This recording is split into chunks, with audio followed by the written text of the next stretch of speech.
असंयम नहीं है। कभी मन आया तो 7 बजे जग गए, कभी मन आया 5 बजे जग गए, कभी मन आया 1 बजे जग गए, ऐसा नहीं होना चाहिए। असहिष्णुता,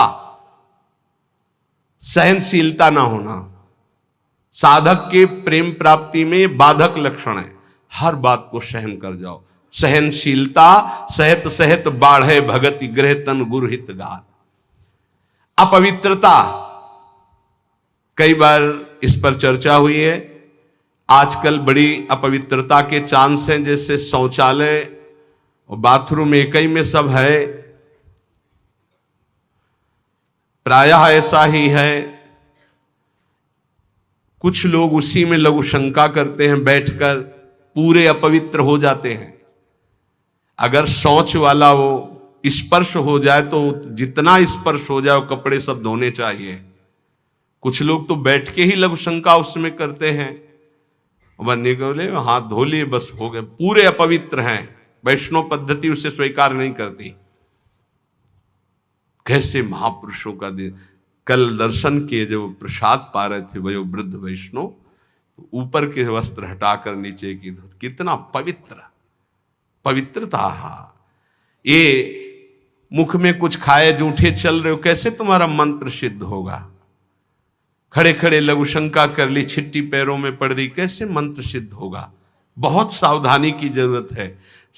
उपासक चाहे गृहस्थ हो या विरक्त हो, हर समय पवित्र रहता है। अपवित्रता ये सिद्ध नहीं होने देती, साधन को सिद्ध नहीं होने देती, ध्यान रखना।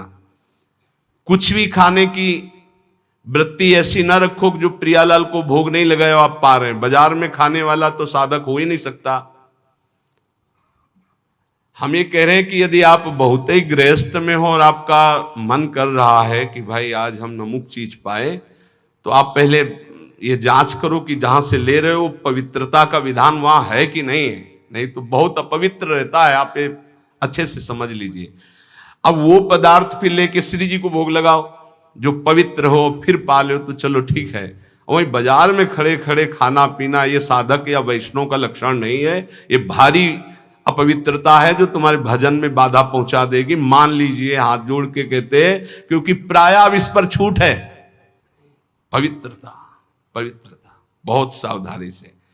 जैसे आप माला जप कर रहे हैं, आपको लघु शंका लगी है, तो अपनी माला को गर्दन के पीछे कहीं ऐसे फंसा लीजिए उच्च भाग में, और बैठकर लघु शंका कीजिए। जहां पानी की व्यवस्था हो या आप अपने पास पानी रखिए, फिर पवित्र होइए। अगर ऐसा है कि जल नहीं है तो रज से कर लीजिए, रज से हाथ धो लीजिए। जब तक पानी न मिले, आचमन न कर लो, तब तक माला नहीं, ऐसे नाम जप करो। ये अपवित्रता भगवत प्राप्ति में बहुत बाधक है और लोग इसको मानते ही नहीं है। कोई बिरला पवित्रता का निर्वाह करता नहीं मान। कौन भ्रमण में लघु शंका के लिए कमंडल रख रहा है? अब वीआईपी पना हट जाएगा।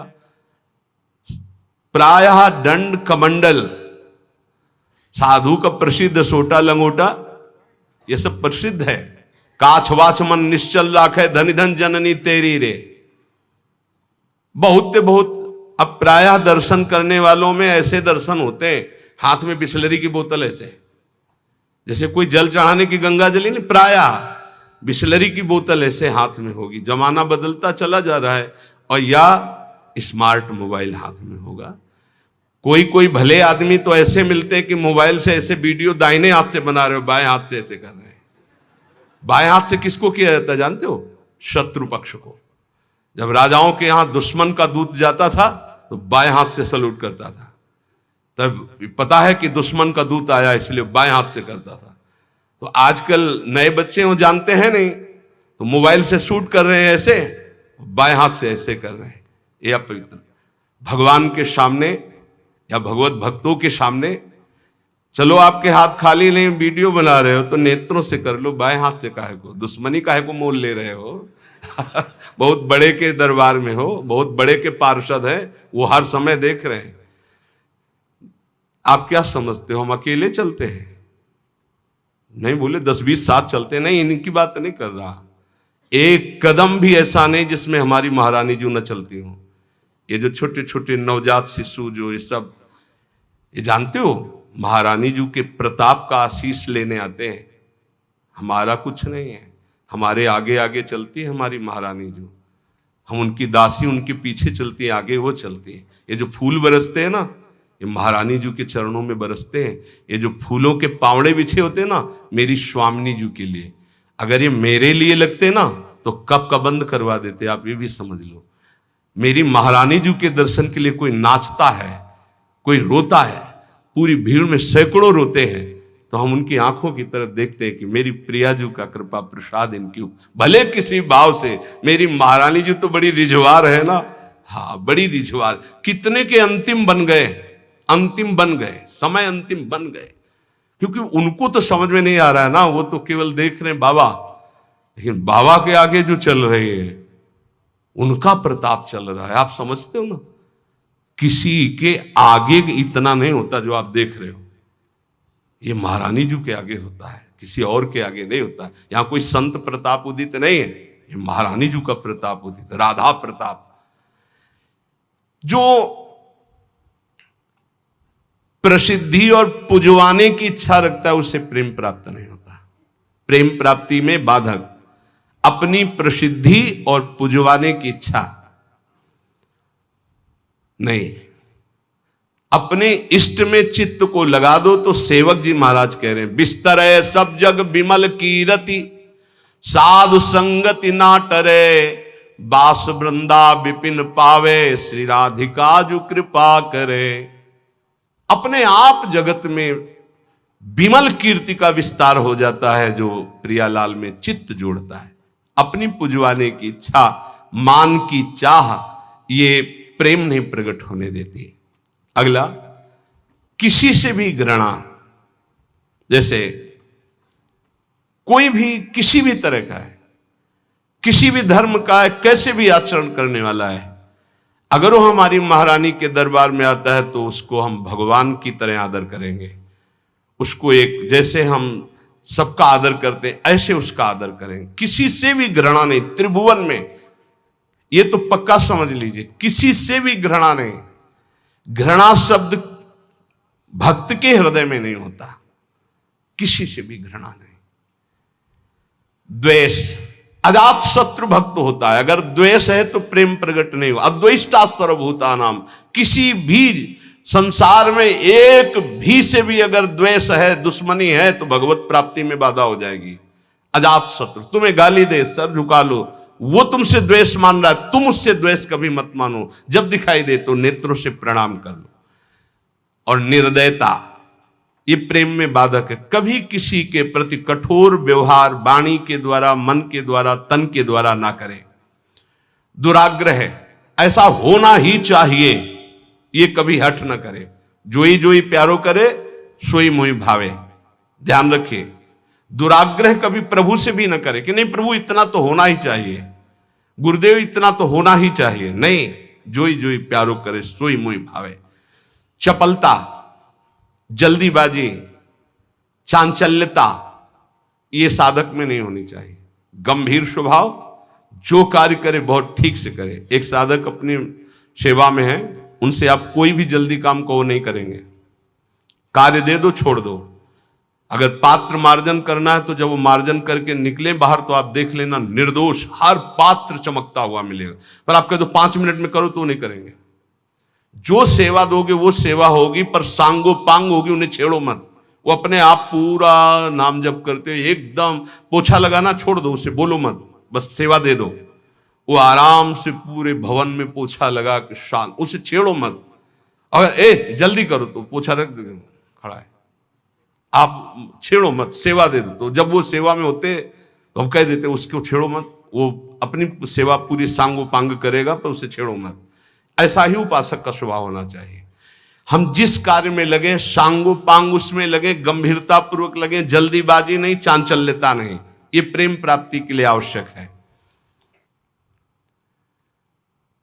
कैसे अगर आप वचन रूपी लक्ष्मण रेखा के अंदर रहोगे तो माया रूपी रावण तुम्हारा हरण नहीं कर पाएगा, तुम्हारी बुद्धि रूपी सीता का अपहरण नहीं कर पाएंगे। राम जी वरण कर लेंगे बुद्धि रूपी सीता का, श्याम जी वरण कर लेंगे। भीष्म पितामह अंतिम समय कहते हैं, हे श्री कृष्ण मेरी कुमारी बुद्धि को स्वीकार करो। आज तक इस बुद्धि को कभी किसी ने स्पर्श नहीं किया, ये बुद्धि कुंवारी है, वरण कर लो इसको। लेकिन हमारी बुद्धि का तो अपहरण हो गया है, विषयों ने अपहरण कर लिया है। क्यों? क्योंकि हम गुरुदेव के वाक्य रूपी लक्ष्मण रेखा के अंतर्गत नहीं रहे। हम रेखा क्रॉस कर गए, अश्रद्धा कर ली, उनकी आज्ञा नहीं मानी, अवहेलना कर दी, कुतर्क। नहीं, ऐसा कैसे हो सकता है?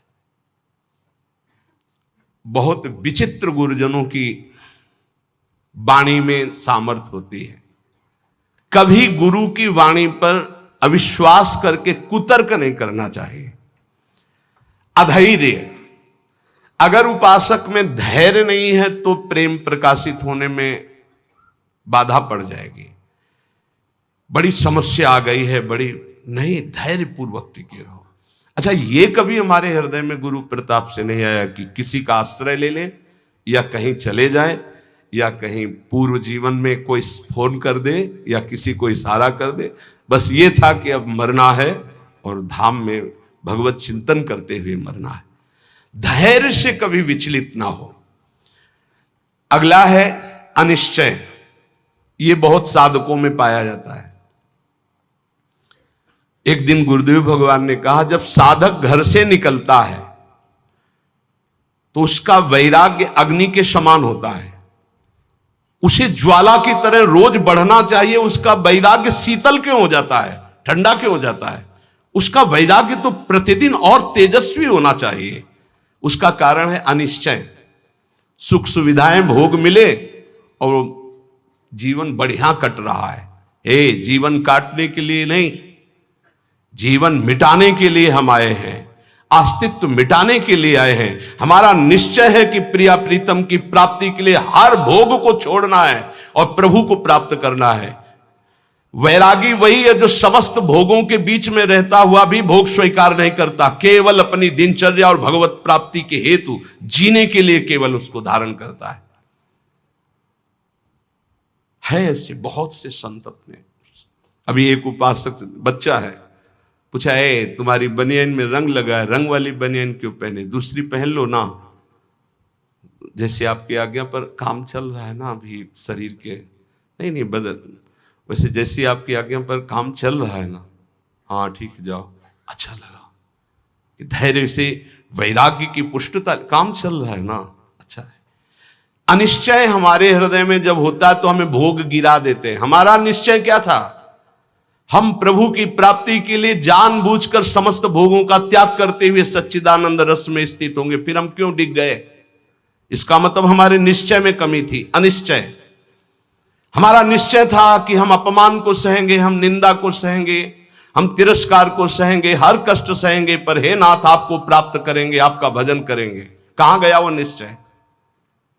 थोड़ी सी कोई अपमान की वृत्ति आई, हम गुस्सा हो गए, थोड़ा सा तिरस्कार हुआ, हम परमार्थ छोड़ दिया, थोड़ा सा कोई भोग आया, हम भजन छोड़ दिया, भोग में राजी हो गए। कहां गया हमारा निश्चय? इसका मतलब अनिश्चय है हमारे हृदय में, लक्ष्य का निश्चय नहीं है। संशय, पता नहीं भगवान में सुख है कि भोगों में सुख है, पता नहीं इस मार्ग से भगवान मिलेंगे कि नहीं मिलेंगे, पता नहीं जिनके सहारे भगवान की प्राप्ति कराएंगे कि नहीं कराएंगे। कई तरह संशयात्मा विनश्यति, वो भ्रष्ट हो जाएगा, गिर जाएगा। असंयम, ये बहुत खास बात है। परनिंदा सुनना, परनिंदा करना, पर चर्चा करना, ये प्रेम में बहुत बाधक है, कई बार चर्चा हो चुकी। और बाहरी वेशभूषा बनावटी नहीं होना चाहिए, इसकी भी चर्चा हुई है कि बढ़िया क्रीचदार कपड़े, कोई बड़े उपाधि युक्त महात्माओं की बात अलग हो, तो गुरुजन है, आचार्य है, लेकिन साधक के लिए बात कह रहे हैं। वेशभूषा बहुत शांत रखनी चाहिए, जो गुरु प्रदत्त वेशभूषा है। और जब तक वस्त्र शरीर धारण करने योग्य की रक्षा कर रहा, तब तक बदलना नहीं चाहिए। बहुत परमाणु होते हैं वस्त्रों में, जैसे ऊपरी अचला है, ये तो वर्षों चलेगा, बदलने की जरूरत नहीं। जैसे आपको मिल रहा है तो आप रोक सकते हो, उड़ाया जा रहा है, आप औरों को उड़ा दीजिए, मेरे पास है, बहुत कृपा। ये जरूरी नहीं कि सबको उड़ाया जा रहा है तो हम ले रहे हैं। जैसे भेंट है, वस्त्र है, अगर वो सम्मान के लिए आपको दिया जा रहा है, आपको आवश्यक नहीं है, तो आप हाथ जोड़ सकते हो, प्रसाद दे दीजिए। ये नहीं, इससे आपकी भक्ति बढ़ेगी और गुरुजन आप पर प्रसन्न होंगे। ध्यान दीजिएगा, अगर वस्त्र है और आपको ओढ़ाया जा रहा है तो आप ऐसे रोक दीजिए, हमारे पास दैन्यता हमारे पास है, आगे जरूरत होगी तो हम आपसे याचना कर लेंगे, जितने से काम चल जाए उतना। बनावटी बाहरी वेशभूषा और शास्त्रार्थ ये प्रेम में बाधक है। वो तो कोई विद्वान करता है, अपने लोग तो है ही नहीं, शास्त्रार्थ करने लायक क्या है। तो शास्त्रार्थ तो विद्वानों का विषय है, पर किसी भी विषय में तर्क वितर्क नहीं करना चाहिए, मौन का आश्रय लेके हट जाना चाहिए। अगला, शरीर के आराम की चाह, यहां जो लिखा है वो ध्यान, शरीर आराम तलब, ये जीवन में नहीं लेना चाहिए। कुशासन में लेटते थे पूरे वृंदावन में, कुशासन कभी नहीं। ये जो पूर्व में जानते हैं, बिजली कटी हुई जीवन था, बिजली नहीं, सीधे प्रकृति का वार्ष हो और हरिशरणम हरिशरणम। और मनोरंजन, बोले 4-5 घंटे तो सत्संग और वाणी पाठ हो गया है, अब वो वाला मोबाइल टच वाला कौन सा कहते हैं, स्मार्टफोन, अब उसमें, अब हमको तो सब बातें आती नहीं, सीरियल कहते हैं कि क्या कहते हैं, वो जो देखते हैं, हाँ उसमें करके सीरीज, हाँ वही। अब एकांत में मनोरंजन सीरीज में देखोगे, आजकल की जो है ना, पहले रामायण महाभारत जैसे, अब ऐसी सीरीज है कि आपके भजन को नष्ट कर देंगे, आपके चिंतन को नष्ट कर देंगे। इसलिए प्रार्थना है कि जितने भी साधकों के पास, वैसे तो सबके पास है नहीं जो सेवा में है, और जो भी गृहस्थ जन है, ऐसी चीजें मत देखो जो आपके भजन में बाधक हो। अगला है कुसंग, ये भजन करते हुए प्रेम नहीं उत्पन्न होने देंगे। चलो अब थोड़ी देर निकलते हैं चल के, और बातचीत और ऐसे कुसंग ना होने पाए। जाके संग कुमति मति उपजे, करत भजन में भंग, तजोरे मन हरि विमुखन को संग। साधना के प्रतिकूल साहित्य का स्वाध्याय करना, आपकी साधना है प्रेम के प्रतिकूल स्वाध्याय करना, प्रतिकूल सत्संग सुनना। प्रतिकूल भी सत्संग होता है, हाँ अब हमारा चल रहा है दासो हम का, हमें सुनाया जाए, हम ब्रह्मास्म का, तो प्रतिकूल तो हो ही गया। इष्ट मिले और मन मिले, मिले भजन रस रीति, तहां निसंग कोहे मिलिए, तासो की जय प्रीति। गुरुजनों का तिरस्कार कर देना, ऐसा होता है। कौन बार बार खड़ा होए, इनको तो 10 बार आना है आए। गुरुजन चाहे 100 बार पधारे, 100 बार प्रणाम, 100 बार खड़े हो गए, ये आराधना है। अरे तो बोलते रहते, रोज ही प्रवचन करते हैं, क्या माने। एक ने हमसे कहा कि महाराज जब वैराग्य का प्रवचन करते तो गद्दा वद्दा निकाल के बाहर फेंक देते, और जब आश्रय का प्रवचन करते तो फिर गद्दा अंदर लग जाते। बताओ चले कौन, वैराग्य वाला कि आश्रय वाला? तो तुम हो किसके, आश्रय के कि वैराग्य के? बस यही समझना है। गुरुजनों के वचनों पर अविश्वास, भजन जो संख्या दी गई उसमें लापरवाही। बहुत ज्यादा संख्या नहीं दी थी, एक दिन कहा था सब लोग 11 माला तो कर ही लिया करो। वो ईमानदारी से बताओ बेईमानी कितनी है इसमें। 11 माला मात्र नहीं, अगर कर रहे हो तो ठीक है, वैसे तो, पर 11 माला की संख्या कितने लोग पूरा करते हैं अपना देख लेना भैया। जो नियम दिया गया उसमें लापरवाही नहीं होनी चाहिए, बस ये बात देख लो। जो विशेष सेवा में लगे हुए रात दिन, उनको भी युक्ति बताइए कि तुम्हारा कैसे पूरा होगा। लेकिन जिनको समय है उनको 11 माला संख्या तो करनी ही चाहिए, निज मंत्र की, शरणागत मंत्र की। और लक्ष्य के प्रति लोभ ना बढ़ा करके धन के प्रति लोभ आ जाना भगवत प्राप्ति, प्रेम प्राप्ति में बड़ा बाधक है। या साधन करते हुए अहंकार आ जाना, ये भी भगवत, साधन ठीक चल रहा है सब, लेकिन अहंकार आ गया तो भगवत प्रेम नहीं होगा। जो वैराग्य मार्ग में है, ब्रह्मचर्य का खंडन करना, या गृहस्थ में संयम युक्त गृहस्थ धर्म का सेवन ना करना। विपत्ति आ गई तो घबरा करके परिवार वालों की शरण में चले जाना विरक्त के लिए। विपत्ति आ गई तो भगवान का आश्रय छोड़कर किसी धनी मानी की बात शरण में चले जाना। चाहे गृहस्थ हो चाहे विरक्त, भगवान के सिवा अन्य आश्रय नहीं। नरसिंह मेहता, प्रहलाद जी, मीरा जी, बड़े बड़े भक्तों के चरित्र पढ़ो, किसके पास गए? हरिः शरणम हरिः शरणम, हर विपत्ति नष्ट।